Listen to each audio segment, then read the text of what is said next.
estamos de nueva cuenta en la última conferencia que será por hoy. La maestra Maureen García de Cuba es asesora y estratega para campañas electorales en instituciones públicas en México y Ecuador, especialista en Big Data y tecnopolítica para la reingeniería de las campañas. Además, en temas de inteligencia electoral y el diseño de políticas públicas. También, si esto fuera poco, imparte cursos y talleres en México, Ecuador y Perú. Ha sido también a candidatos de equipos de campaña y gobierno. Asimismo, ha sido como proyecto de persona en formatos de talleres y mentorías, como tal es el empoderamiento económico de las mujeres a través del emprendimiento. Actualmente es miembro de la mesa directiva de ALACOP y la Asociación Latinoamericana de Consultores Políticos y socia desde el 2006. En 2018 tuvo un reconocimiento por la Fundación DOCU y ALACOP como una de las consultoras más relevantes de Latinoamérica. Asimismo, ha tenido 3 premios ALACOP en la categoría de innovación política. Muchísimas gracias, querida Maureen, por acompañarnos esta noche y ya te aventaste varias conferencias. Sí, bueno, siempre es bueno acá compartir. Pues bienvenida, Maureen, a esta segunda CICEMAP. Nos volvemos a ver y bueno, yo creo que todo lo que has compartido en redes y demás que he visto que estás activa, yo creo que hoy lo vamos a ver aquí porque tú eres una experta en esto de los datos. Sí, no, bueno, y es un gran reto. A esta hora, voy a pensar en otra dinámica luego, ¿no? Esto de hablar de los datos, pero bueno, como siempre, es un gusto definitivamente compartir con ustedes. Gracias a todos los que nos están siguiendo, escuchando en este momento. Y a ti personalmente por siempre invitarme a compartir con ustedes. De hecho, muy agradecida también contigo, pero sobre todo con el equipo que hace posible todo esto. Y bueno, yo más que una persona también soy un equipo. Tenemos un equipo aquí en PICIN, llevamos más de 15 años como equipo y donde 2 de nuestros principales diferenciadores ha sido, además de la pasión de esto que yo le llamo de campañas y otros demonios, tiene que ver con diseñar, crear tecnología para las campañas, para los gobiernos y contar con equipo propio, sobre todo en temas de ciencia de datos y estadísticas. También, digo, ya oí por ahí, yo dije, ay, a lo mejor va a ser la primera, pero felicitarte por este premio Napolitan y yo decirte, además de felicitarte, que lo veas como que no es el fin, es el medio para seguir trabajando en todo esto que tiene que ver con la profesionalización de la política. Yo me siento bien, no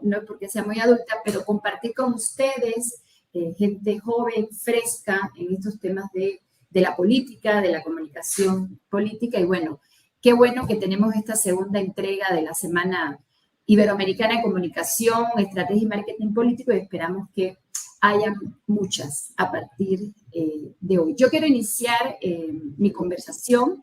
Adelante. Esperaría. Ahí están viendo no sé si ya me dieron. Sí, ya estamos viendo la presentación. Perfecto. Adelante, Mauri. Sí. Iniciar con esta frase de Leibniz, este famoso matemático alemán, también filósofo. Normalmente, bueno, hace unos siglos los filósofos y matemáticos prácticamente eran lo mismo. Y se las dejo más allá también para abrir la conversación el día de hoy. Ojalá que tengamos muchas preguntas. De cualquier manera, al final de mi presentación les dejo un QR donde cuando lo escaneen podemos compartirle cosas más conceptuales, aclarar algunas dudas que tengan, para que obviamente, como siempre digo, podamos seguir esta conversación. Y les dejo esta frase, decía, para que la relean, se la lleven consigo y cada vez que puedan la vuelvan a leer, entendiendo finalmente el gran significado que tiene, ¿no? Decía en esta frase que todas las ideas no son más que esas combinaciones de un número relativamente pequeño, entre comillas, porque vamos a hablar de Big Data, de conceptos simples. Y esto lo dejo para que, más que entender, comprendamos cómo la data, esta Big Data, yo prefiero llamarle data, ha atravesado no solo la política, las campañas electorales, nuestra cotidianidad. Es decir, tenemos que entender, ya que hoy hablaremos brevemente de la aplicación del Big Data en las campañas electorales. Las campañas se han convertido, entre otras cosas, en luchas de narrativas a golpe de algoritmos. tema del algoritmo que sé que algunos otros colegas estuvieron hablando, pero yo voy a referirme a algunos demonios, yo así le llamo, que acechan esta Big Data, más allá de la rimbombancia de la palabra, de que todo el mundo ya habla de Big Data, aun cuando no es un concepto nuevo. Sí, para mí es importante compartirles estos demonios y también a partir de algunas experiencias en campaña, cómo atravesamos estos demonios, cómo tenemos que verlo, como decía yo, instaurada en nuestra cotidianidad. Uno de estos primeros demonios tiene que ver mucho con esta fijación, frenesí, yo le llamo así, el frenesí, las percepciones y los datos. ¿Por qué? Porque no importa lo mucho que se sepa del Big Data y más allá de todas estas propiedades y características que seguramente han oído o han leído sobre las 6 V o B, hay 3 pilares que marcan este frenesí de las percepciones y los datos. Y definitivamente tiene que ver con la política, los ciudadanos y la propia tecnología. La política es acceso al poder, ¿no?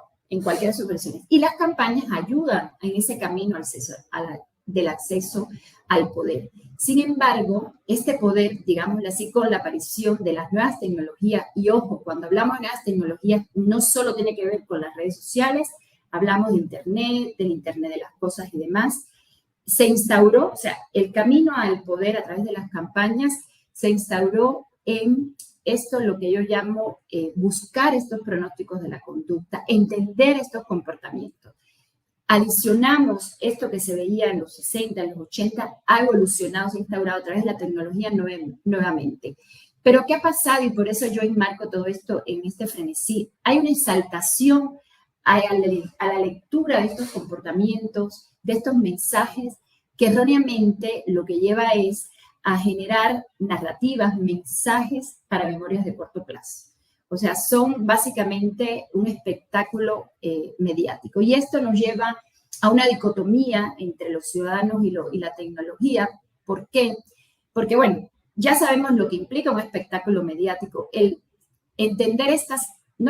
tratar de utilizar estas narrativas a corto plazo, lo hemos reflejado en gestiones de gobierno. Lo hemos visto en muchos gobiernos y no solo en América Latina. O sea, ha sido un tema global. Del lado de los ciudadanos, sí se han apropiado de la tecnología. ¿Por qué? Porque sobre todo los espacios digitales, como no nos estamos mirando a la cara, les permite sublevarse, manifestarse, más que nada autorrepresentarse. Sin embargo, a pesar de esta sensación de libertad, lo que tenemos del otro lado es la tecnología que nos hace parte de esta dictadura del clic. O sea, con esta ilusión de libertad, todo lo que estamos haciendo es dejando datos. Todos nuestros me gustas, movimientos, todos estos sensores térmicos durante el COVID, las huellas digitales, lo que nos llevan es finalmente a ceder la libertad, esta autorrepresentación a cambio de esos datos. Por eso yo hablo de un frenesí, porque esto nos lleva a algo que yo le llamo fijación por el número, que es otro de los demonios de los que quiero hablar, que básicamente se basa y explica, y ustedes no me dejarán mentir, y todo esto para invitarlos a una reflexión de que vamos el Big Data de otra manera, más allá de esta palabra rimbombante. Creemos que porque tenemos muchos datos que se producen casi a la velocidad de la luz, por así decirlo, que autogeneramos incluso nosotros mismos a esa velocidad todos esos datos, creemos que lo sabemos todo o sabemos mucho. Es lo que le digo que es esta predisposición a saberlo todo. Y esto no alcanza, esto no es suficiente. ¿Por qué? Porque también lo que hay alrededor de esta Big Data, y sobre todo, más que un demonio, yo le hablo de un mito, es este efecto de la caja negra, que esto es traído del desarrollo de software. Básicamente, estamos viendo toda esta Big Data, todos estos datos que entran a nuestra cotidianidad, y eso implica las campañas, los gobiernos, la conversación. Y del otro lado vemos información útil desde que podemos hacer un trámite, un acta de nacimiento, un acta de función a través de una pantalla, ¿no? O tenemos un kiosco digital que nos lo permite, ¿no? Vemos ese dato, ese gran dato que se transforma en una información útil. Asumimos que es útil, pero estamos ignorando qué pasa en el medio. O sea, qué procesos hay para que esta Big Data se convierta en ese dato útil. Y es, ahora sí, en que caemos en esto que yo le llamo el sedentarismo del análisis. Es decir, cuando estamos en campaña, cuando estamos en gobierno, sobre todo, en el tema de la iniciativa privada ha habido una evolución casi a la par con este tema de Big Data. Aún en campañas apenas es que se da este frenesí, como digo yo, por los datos. Queremos analizarla toda, realmente la analizamos toda. ¿Cómo la actualizamos? Utilizamos otras fuentes de datos para analizar esta Big Data. Y esto nos lleva definitivamente a que necesitamos romper esa caja negra. O sea, ese sedentarismo hace que obviemos esta parte de la caja negra que yo les explicaba, el proceso de transformación de esa Big Data, de qué nos cuenta esa Big Data que nos da esta información útil, esta sensación de que sí sabemos y podemos saber todo.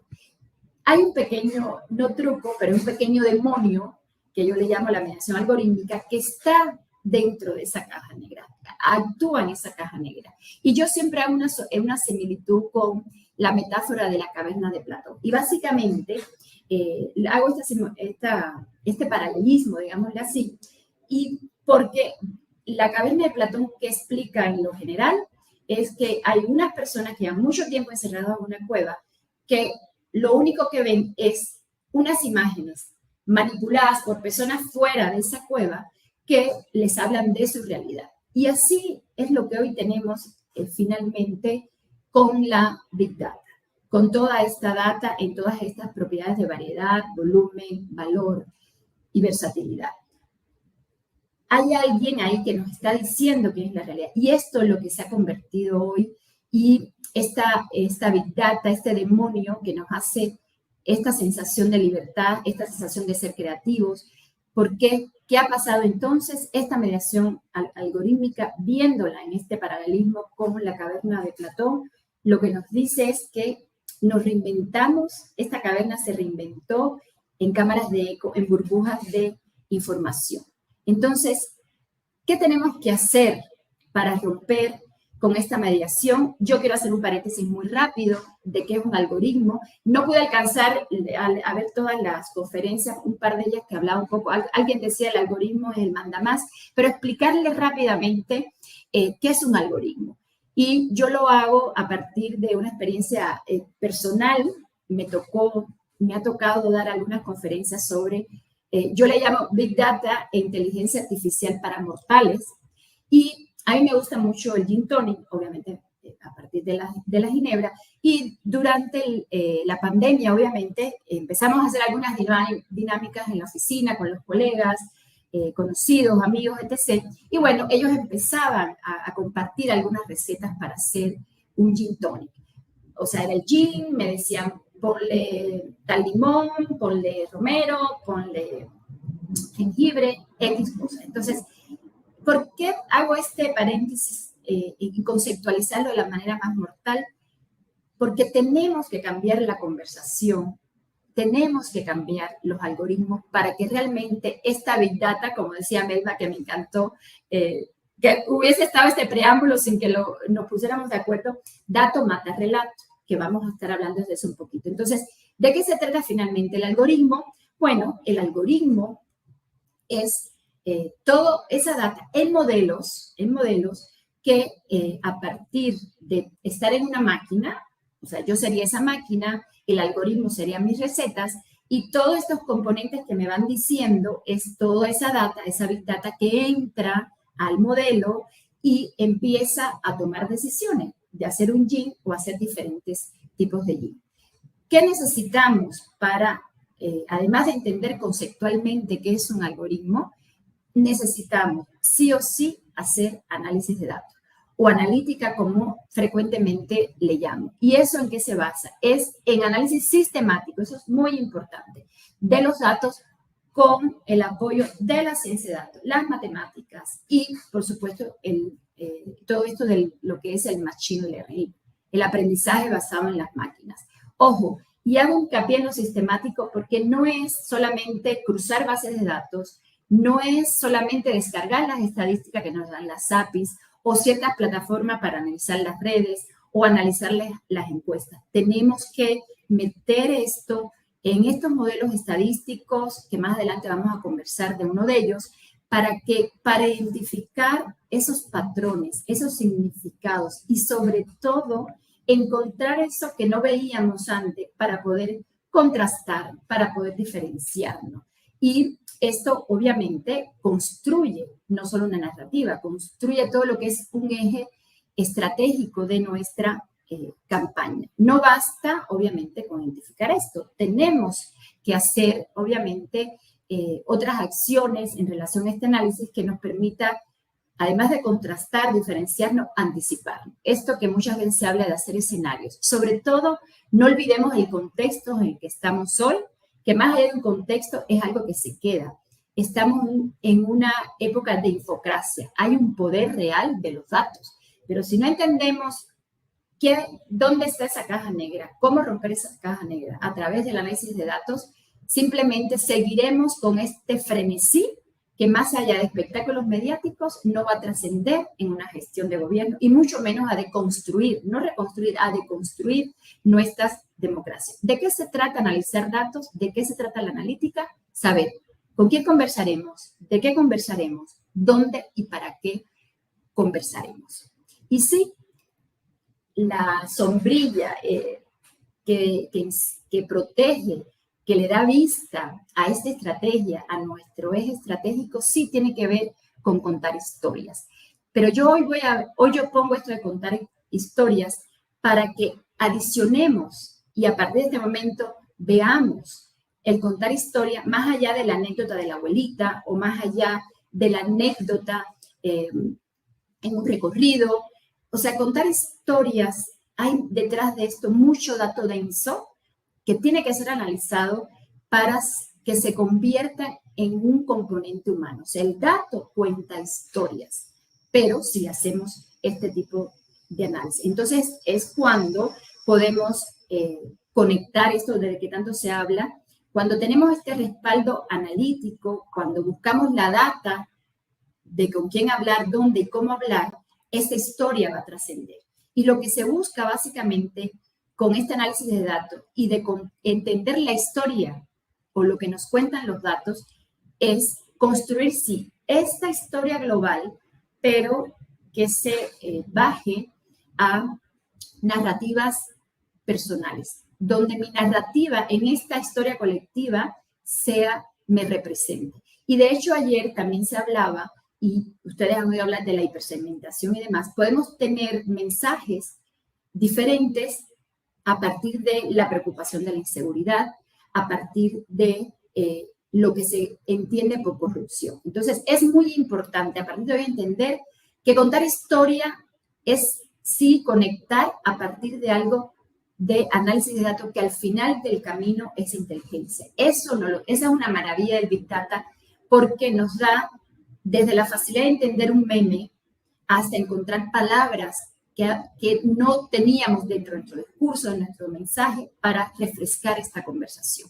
Aquí les voy a compartir un par de ejemplos en algunas campañas donde buscamos precisamente construir esta historia, contarla, pero sobre todo, y esto lo irán en todas las presentaciones, participaciones, conversaciones que hago, sí o sí tenemos que integrar el espacio virtual digital con el espacio físico, el territorio. Además de los sesgos digitales, no olvidemos que al final del camino, hoy nuestra cotidianidad está en esos dos espacios. Tenemos la misma desesperanza quizás, pero nos comportamos porque hay una pantalla en intermedio, no vemos a la cara muchas veces, nos comportamos diferente. Esto es el análisis de clúster, que es uno de esos modelos que seguramente muchos de ustedes, si han usado SPS o han visto algo del tema de encuestas, se utiliza mucho en el momento de la segmentación. Nosotros aquí lo que buscamos con esta campaña para un distrito local, en México, era encontrar nichos de mercado, nichos electorales. En este caso fue para nichos electorales. ¿Por qué? Porque hoy la segmentación, el poder contar esta historia con narrativas personalizadas, con mi narrativa, tu narrativa, la narrativa de todos, tiene que ir más allá de saber si tienes programas sociales, si votaste o no, por quién votaste. Hay que entender los miedos, las preocupaciones. Si eres capaz de ser crítico, si te sumarías a la causa. Esto obviamente también se hace a nivel físico, a nivel territorial. De hecho, esto fue a partir de una encuesta puerta a puerta que encontramos, si ustedes aprecian a ver acá, 4 nichos electorales. Obviamente hubo que irse a la parte digital. Eso es indiscutible. Pero ojo, una no sustituye a la otra. Aún creo que por lo que resta de siglo, una parte de este siglo no lo sustituirá. Siempre el tema de las brechas digitales, las brechas económicas, siguen determinando llegar también al territorio. Entonces, ¿qué hicimos? Después de ver esto a nivel territorial, pues nos fuimos a la parte digital para contrastar, para encontrar si había o no estas coincidencias o si eran otros nichos electorales o cómo mi mismo nicho electoral que necesitaba para ganar, cómo entender su comportamiento, identificar sus patrones aquí en el espacio digital, porque obviamente como mismo nos expresamos y somos bipolares, yo digo, somos votantes ciudadanos bipolares muchas veces, el medio a llegar no es el mismo, la forma, el mensaje, los formatos que vimos contigo con TikTok, que me encantó, aprendí mucho con tu conferencia, José Luis. Tenemos que saber esto, cómo se comporta. Entonces, esta es la manera, primero, de cómo integramos estos dos mundos que les hablaba y además, algo muy importante. Hoy, para ganar las campañas con estos contextos y con todos estos demonios que he platicado hasta el momento, necesitan sí o sí transitar de segmentos a nichos electorales. Eso es una realidad. Entonces, no podemos conformarnos, obviamente, como decía, con saber si tienen miedo, que están en contra de la inseguridad. No, tenemos que bajar a la cotidianidad de ellos. Y cómo es precisamente con todos estos algoritmos que están en las plataformas para analizar redes sociales. Ojo, no son las estadísticas que nos dan. Hay software, plataformas, y en el caso nuestro desarrollamos modelos muy específicos para determinadas redes sociales, porque hago un agotamiento para seguir con la presentación.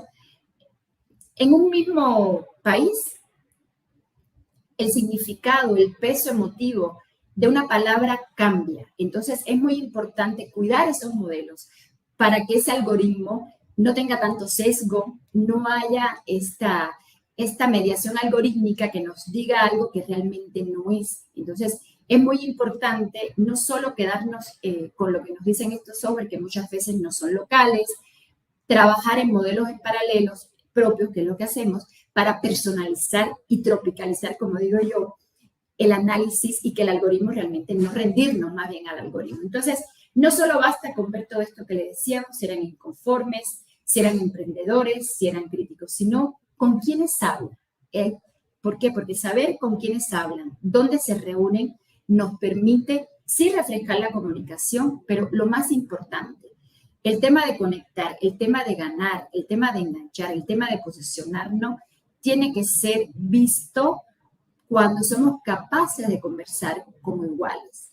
De eso se trata muchas veces. Parece sencillo, lo es, pero tenemos que darle el valor que realmente tiene toda esta Big Data y analizarla más allá de todos estos elementos que le he dicho. Y por supuesto, todo esto nos permitió, esto fue una campaña reciente en Ecuador, llegar obviamente a esos lugares para posicionar nuestra propuesta, conversar como iguales con este nicho electoral.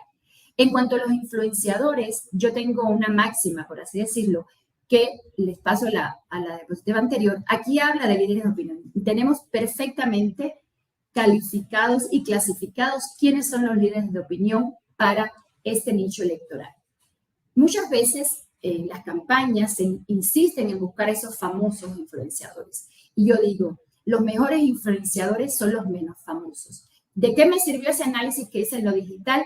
Buscar esos perfiles en mi gente, en la gente local, aterrizarnos, ojo, llegar a esa narrativa de mi yo en una historia de todos. Entonces, precisamente es muy importante que veamos este análisis que hacemos en las redes, incluso para saber quiénes son nuestros mejores voceros, entusiastas y mensajeros, clones de nuestra campaña. ¿Qué tipo de análisis son estos? el clúster que ya vimos anteriormente, que básicamente lo que busca es estas similitudes. De hecho, a nivel digital también se usa mucho clúster, las redes neuronales que ustedes han oído, incluso la regresión lineal, que es menos precisa, pero también se usa en muchas de estas plataformas de análisis del Big Data. Y ojo, este análisis no solo es para las redes sociales, la podemos hacer a nivel de extraer las conversaciones de un WhatsApp, analizar imágenes, analizar audios, que nos traduzcan este lenguaje cotidiano, que nos muestre esta conversación. Y esto se extiende, y es la siguiente diapositiva, de cómo a partir de toda esta parte de minería de texto o análisis de texto, el análisis de sentimientos, el análisis de las imágenes, nos permite encontrar nuevos temas, encontrar nuevas propuestas, contrarrestar. No olviden esto, regresar a lo cotidiano, conversar. Si conversamos, va a haber empatía, va a haber reconocimiento, incluso si nos equivocamos o tenemos algo que pareciera crisis, que muchas veces no es. Y en esta diapositiva, ustedes verán cómo hicimos el análisis de esta Big Data. En este caso, la Big Data que teníamos era infinitos, más de 10 millones. Por aquí le voy a preguntar a quien hizo la extracción de los datos. Era una cantidad considerable de twitters, o sea, de textos, de conversaciones, publicaciones, comentarios y demás, que llevamos a estos modelos con estos algoritmos, y lo que buscábamos era qué temas eran los que más estaban hablando en determinado periodo de tiempo. Ojo, todo esto es muy importante. No olvidemos la estrategia, no olvidemos la investigación y las etapas de la campaña, más el tipo de candidato. Aquí lo que queríamos era diferenciarnos y saber de qué estaban hablando. La gente estaba hablando de baches en un tono muy humorístico, había muchos memes sobre los baches. De hecho, fue para Pachuca, decía, Pachuca, baches con madre. Bueno, ahí el contexto, el significado de acuerdo al país, los mexicanos me entenderán perfectamente, era mucho humor. Y por el otro lado salía el tema de los apoyos, pero no sabíamos realmente qué más se decía de los apoyos. Y esto tiene que ver con lo que yo le decía de los algoritmos. Es un número, es una frecuencia que me dan los modelos estadísticos, pero ¿qué siente la gente alrededor de esto? O sea, la gente en qué mood está. Entonces, cuando entra esta otra parte del Big Data que busca analizar los sentimientos o la minería de opinión. ¿Qué es lo que buscamos aquí? Esta carga emocional que hay, no en lo que nosotros publicamos. A nosotros, al menos lo que hemos tratado de diferenciarnos es qué carga emocional, en qué mood estoy en ese momento. Ojo, en lo digital, a las 9 de la mañana estábamos muy optimistas y a esta hora, bueno, Maurín hablando de datos densos, ¿no? O de Big Data. Entonces, cambia nuestro mood. Entonces, ¿qué tenemos que hacer? Ver, en el caso que les ponía de que detectamos el tema de los apoyos, ¿qué sentimientos? ¿Qué decía la gente? La gente ya no hablaba de apoyos con el mismo humor, con la misma sonrisa que lo hacía con el tema de los baches. Entonces, ahí nos daba pautas estratégicas, no solo de contar una historia, sino de qué proponer, qué atender si estamos en la gestión de gobierno, incluso a qué barrios ir para atender estos temas de bache y encontrar esos programas o apoyos que la gente estaba o no reclamando. ¿De qué se trata finalmente todo esto? ¿Por qué les hablo de estos demonios? ¿Por qué les puse de una manera muy breve estos ejemplos? Porque tenemos que movilizar los algoritmos. Ahí están, no se va a cambiar, es una realidad y no es mala. El tema es que necesitamos hacer el análisis de esa Big Data y reconocer estos demonios de lo que estuvimos hablando hace unos minutos. Esto lo pudimos hacer, y de hecho, esto fue de hace algunos años, fue como uno de los primeros grandes proyectos donde teníamos que partir de cero, no teníamos estructura, por supuesto, nunca no hay presupuesto, eso dicen, pero siempre hay suficiente, se lo sabemos optimizar, para un candidato independiente a gobernador. Tuvimos que hacer desde desarrollo de aplicaciones hasta construir bases de datos en tiempo real, generar dinámicas a nivel de redes sociales, ojo, y redes sociales acordes a los nichos electorales que perseguíamos, porque bien decías, todos quieren estar en TikTok. Hay que ver la proporción, el equilibrio que hay que darle a cada red social. Y aquí jugamos con todo, tanto el espacio físico virtual, perdón, virtual digital, como el espacio físico. Hacíamos esta app, hacíamos dinámicas, conversaciones a nivel de Facebook, analizamos esa data constantemente, incluso con la información que nos llegaba del puerta a puerta, y cuando tuvimos esas estructuras, delegamos, descentralizamos nuestra campaña de seguidores, de entusiastas, a estos voluntarios, a estos referidos que tenían esta aplicación para obviamente contar nuestra historia. Y ahí es una forma de cómo esta Big Data, en un mes tuvimos que analizarla para saber con quién íbamos a hablar y lograr obviamente la cantidad de firmas. Los de México saben cómo es el proceso para el canal independiente. En Ecuador es muy similar. Desconozco esta figura, por ejemplo, en República Dominicana, donde hemos hecho algún tipo de este análisis, y definitivamente llegamos al objetivo en corto plazo, sin presupuesto y obviamente con una muy buena historia, con una propuesta que nos aterrizaba a lo que la gente estaba pidiendo. No nos dispersamos, sobre todo en campañas de bajo presupuesto. No podemos dispersarnos ni en el mensaje, no podemos perder tiempo y tenemos que buscar a los que cuentan. Por tanto, estos demonios son abatibles. Como ven, todos estos demonios van a seguir rondándonos. De lo que se trata es, cuando movilizamos los algoritmos, es llevar al territorio ese performance que se vive, que vivimos en este espacio digital. Finalmente, en lo digital es donde está este performance de lo que aspiramos, de lo que queremos ser.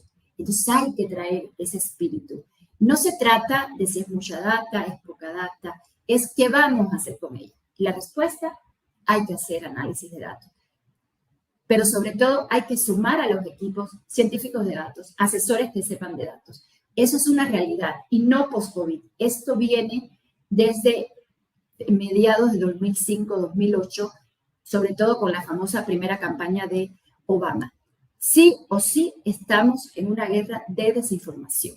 Sí, de alguna manera estamos en guerra cuando entramos en una campaña, incluso en gobierno, cuando hay este juego de que si somos o no oposición, pero son guerras de desinformación. Hoy no necesariamente son los mejores argumentos los que prevalecen, sino son los algoritmos más inteligentes. ¿Expresados en qué? En narrativas, en estos TikTok, que sí coincido plenamente que se cae en la ridiculez, pero es muy útil. Sí, realmente seguimos estos consejos que nos dejó José Luis y entender que no es un tema de rimbombancia, de complicado. El Big Data, los algoritmos nos permiten encontrar esos atajos mentales para ser memorables. Finalmente, para ganar la elección a partir de entender cómo nosotros, los ciudadanos, vemos el mundo, cómo lo esperamos y cómo lo soñamos. De eso se trata, poder abatir estos demonios. Y como les dije, aquí les comparto este QR para que podamos seguir la conversación. Básicamente, sí me interesaría mucho que ustedes tuvieran conceptos básicos en cuanto, y para mortales, como digo yo, en cuanto a qué es un algoritmo, qué es la Big Data, y más detalles de cómo podemos hacer todo este análisis para realmente desentrañar estos atajos mentales, sobre todo en estos contextos de infocracia, de mediación algorítmica, y yo digo de ciudadanos electores bipolares que también muchas veces somos. Nuevamente, pues muchas gracias y bueno, aquí sigo a la orden para cualquier pregunta y por favor ahí con el QR cuando lo use. Así, muchísimas gracias, Maureen, por darnos esta parte de tu tiempo y por supuesto por compartirnos. Y vaya que haces ver el algoritmo, lo haces ver así de pequeño y no tan complejo como de pronto nos muestran con estructuras y estructuras que ya no sabemos si nos regresamos a la preparatoria a temas de álgebra. Sí, justo. Sí, Oye, pero fíjate, fíjate que es un mito, sí, pero dime. hay que hacer equipos multidisciplinarios, como sabes que son las campañas. Tiene que ser así. Así es. De acá tenemos un comentario de Kevin. Agradezco a ustedes por el tema. La verdad es que no conozco mucho del Big Data, pero poco a poco fui comprendiendo un poquito más. Me gustaría seguir escuchándola. Ay, Kevin, sí, con mucho gusto. Yo también prometí entrar a TikTok y no lo he hecho porque sé que me voy a perder. Yo soy una milenia de la tercera edad. Me voy a perder en el TikTok si sigo haciendo. Pero bueno, me pueden seguir en las redes. Aquí pueden verlo. Y ahí yo les hago llegar con mucho gusto. Incluso, José Luis, si quieres, yo les mando un link para que también lo puedan compartir de cosas muy puntuales, como decía. Y bueno, nada, sigamos abriendo estos espacios para hablar de Big Data para mortales, como somos, ¿no? Así es. Acá nos dice XGD, las matemáticas son regla de vida. Si tuviésemos algoritmos para todo, hay cosas que serían más sencillas. De hecho, aprenderíamos a hacer más lo binario, el uno y el 0, aprenderíamos a ser asertivos, ¿sí o no? Y no tendríamos problemas en las relaciones personales, sobre todo. Sí, es cierto. Muchas gracias por los comentarios. Acá tenemos a Bex. Debemos ser amigos del algoritmo para sobrevivir en redes. Hoy lo comprendo mucho más gracias a su Ay, plática. qué Es muy gusto. interesante todo este tema. Yo sí me uní a sus redes. Ah, perfecto. Sí, motíveme para una vez entrar a TikTok. No sé, voy a tener que trabajar en algún momento, pero igual entro a TikTok. Me encanta. Por cierto, a ver, doy una clave. Yo les dije, acuérdenme al final y les iba a dar una clave y nadie me acordó. Una clave Sí, para el posicionamiento en TikTok es que utilicemos las aplicaciones directamente que son de ellos. ¿Cuál es la aplicación de ellos? CapCut, que es para crear justamente todo el material. Está un poquito complejo porque primero hay que entender cómo funciona TikTok y luego hay que aventarnos el curso de CapCut 1, 2 y 3. Digo, yo también me ha costado un poquito, pero ahí vamos justamente sí. aprendiendo. Pues bueno, yo te voy a buscar para empezar esto de TikTok. Entonces, lo que hacemos, ya hacemos este binomio de lo técnico a lo práctico y ya hablamos más de Big Data. Y bueno, hacemos Así es. similitudes ahí con los jeans, con un taco, o sea, tenemos ahí para hacer. Así es. Pues muchísimas gracias, Mauren. No quiero dejar pasar la oportunidad de hacer entrega de este reconocimiento a la maestra Mauren García, tras haber participado en calidad de conferencista en esta segunda Semana Iberoamericana de Comunicación, Estrategia y Marketing Político, CICEMAP, organizada por la consultora Crubas Comunicación y la plataforma Hagamos Comunicación de manera online. Se extiende este documento el día de hoy, 7 de septiembre del 2023, y va con el respaldo de Lina Carrizosa Consultores de la Agencia de Política e Innovación, de Horapunta Marketing y del Instituto Peruano de Comunicación, Empresa y Sociedad. Ok, muchísimas gracias, les mando un fuerte abrazo. Gracias por estar hasta el final. Y bueno, nos seguimos viendo. Ahí voy a ponerme más activa en las redes y bueno, nos buscamos para lo del TikTok. Cuídense mucho, les Claro mando un que fuerte sí. abrazo. Buenas noches Nos y estamos viendo, felicidades Maureen. a Hasta luego. celebrar. Muchas gracias, claro que sí. Chao, Nos chao. vemos. Ha sido Maureen García y justo con esta conferencia el día de hoy.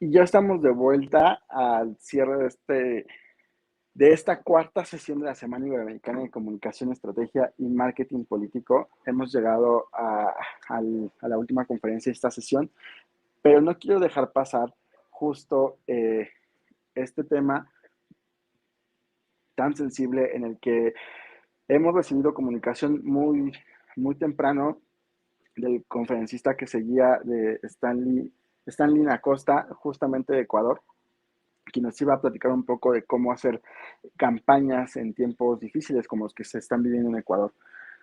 Y desafortunadamente nos avisaba, nos comunicaba que su señora madre ha perdido la vida el día de hoy. Todo el equipo de Crubas Comunicación el equipo de apoyo de la organización para la CICEMAP y todos quienes conformamos Clubas Comunicación nos unimos a esta lamentable pérdida y enviamos nuestras condolencias a toda la familia de Stanley y esperamos muy pronto que tengan consuelo y la fuerza principalmente, como dice nuestro mensaje, para superar este momento. Nos unimos con ustedes en oración y próximamente esperemos ponernos en contacto con Stanley. Sin más, déjenme agradecerles a ustedes por acompañarnos hasta el último minuto de esta cuarta jornada de la segunda semana iberoamericana de comunicación, estrategia y marketing político. Es todo por hoy y el día de mañana tenemos una cita a las 3 de la tarde, hora de tiempo de la Ciudad de México, 4 de la tarde, pero en Colombia, para la última sesión de la CICEMAP, de esta segunda CICEMAP. Que tengan ustedes una excelente noche. Mañana seguimos la transmisión. Recuerden seguirnos en nuestras redes sociales y, por supuesto, suscribirse en la campanita del canal de YouTube. Mi nombre es José Luis Cruz. Estoy a cargo de esta transmisión y que pasen una excelente noche. Hasta la próxima.